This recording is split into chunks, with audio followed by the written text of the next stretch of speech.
సింగరేణి యాజమాన్యం, బ్యాంక్ అధికారులు, పాత్రికేయ మిత్రులు, మీకు అందరికీ నమస్కారం. అదేవిధంగా మా సహచర కోల్ బెల్ట్ ప్రాంత శాసనసభ్యులందరికీ కూడా మనస్ఫూర్తిగా నమస్కారం. తెలంగాణ ఉద్యమంలో క్రియాశీలక పాత్ర పోషించిన కీలకమైన సంస్థలలో సింగరేణి సంస్థ, సింగరేణి కార్మికులు అత్యంత కీలకమైన సందర్భంలో క్రియాశీలక పాత్ర పోషించారు. ఆనాడు ఆర్టీసీ కార్మికులు కావచ్చు, విద్యుత్ కార్మికులు కావచ్చు, వాళ్ళతో పాటు పోటీపడి సకల జనుల సమ్మెలో దేశాన్నే అబ్బురపరిచే విధంగా తెలంగాణ ఉద్యమంలో తమదైన పాత్రను పోషించిన సింగరేణి కార్మికులు తెలంగాణ రాష్ట్రం వచ్చిన తర్వాత 10 సంవత్సరాల నాటి ప్రభుత్వ హయాంలో నిర్లక్ష్యానికి గురైనరు. చాలా వరకు ఆ సంస్థ మనుగడ,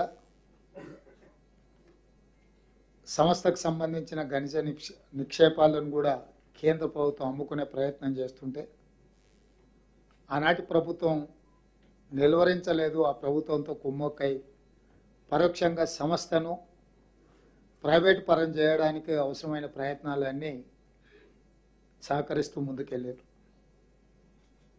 అందుకే ఈరోజు గడిచిన ఎన్నికలలో కాంగ్రెస్ పార్టీ అధికారంలోకి వచ్చిన తర్వాత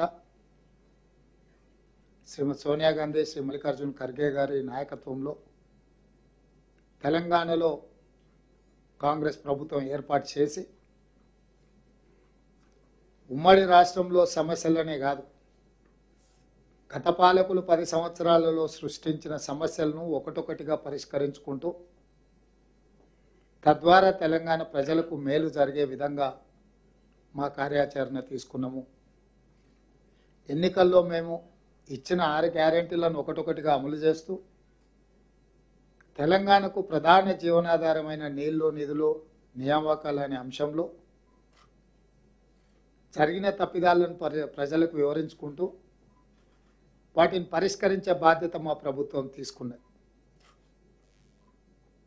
ఆనాడు 72,000 కోట్ల రూపాయల అప్పులతో మొదలైన రాష్ట్ర ప్రభుత్వం ఈరోజు 7 లక్షల కోట్ల రూపాయలకు చేరుకున్నది.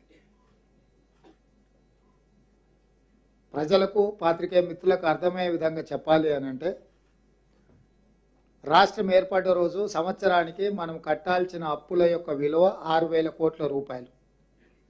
సరిగ్గా 10 సంవత్సరాల తర్వాత ప్రతి సంవత్సరం ఇప్పుడు కట్టాల్సిన అప్పు 70,000 కోట్ల రూపాయలు.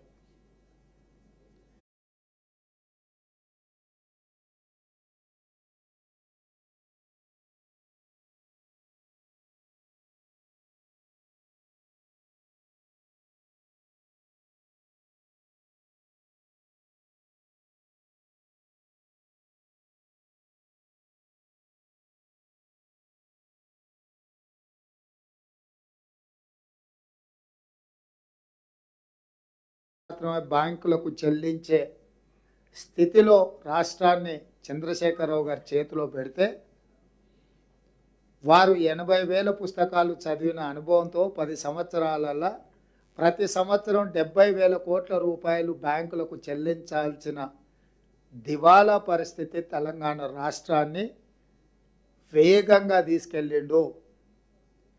60 ఏళ్లలో ఆనాటి పాలకులు మన మీద మోపిన ప్రతి సంవత్సరం చెల్లించాల్సింది 6,000 కోట్లు. కానీ 10 సంవత్సరాలలో చంద్రశేఖరరావు మోపిన భారం 70,000 కోట్లు.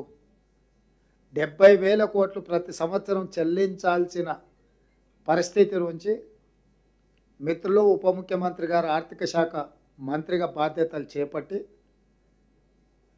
ఒక్కొక్క విభాగాన్ని పరిశీలిస్తుంటే అసలు ఇంత తొందరగా విధ్వంసం చేయగలిగిన శక్తి ప్రపంచంలో ఇంకెవరికైనా ఉందా లేదా అనే అనుమానం కలిగే విధంగా చంద్రశేఖరరావు గారు ప్రయత్నం చేసినారు. ప్రతి నెల 1వ తారీఖు నాడు ప్రభుత్వ ఉద్యోగులకు జీతభత్యాలు చెల్లించాల్సిన పరిస్థితి నుంచి 25వ తారీఖు వరకు విడతల వారీగా చెల్లించాల్సిన పరిస్థితులు రాష్ట్రంలో ఆర్థిక సంక్షోభాన్ని ఎదుర్కొంటుంటే బాధ్యత చేపట్టిన మొదటి నెలలోనే 4 తారీఖు నాడు ప్రభుత్వ ఉద్యోగులకు జీతాలు ఇచ్చినాము. 2వ నెల మొదటి తారీఖు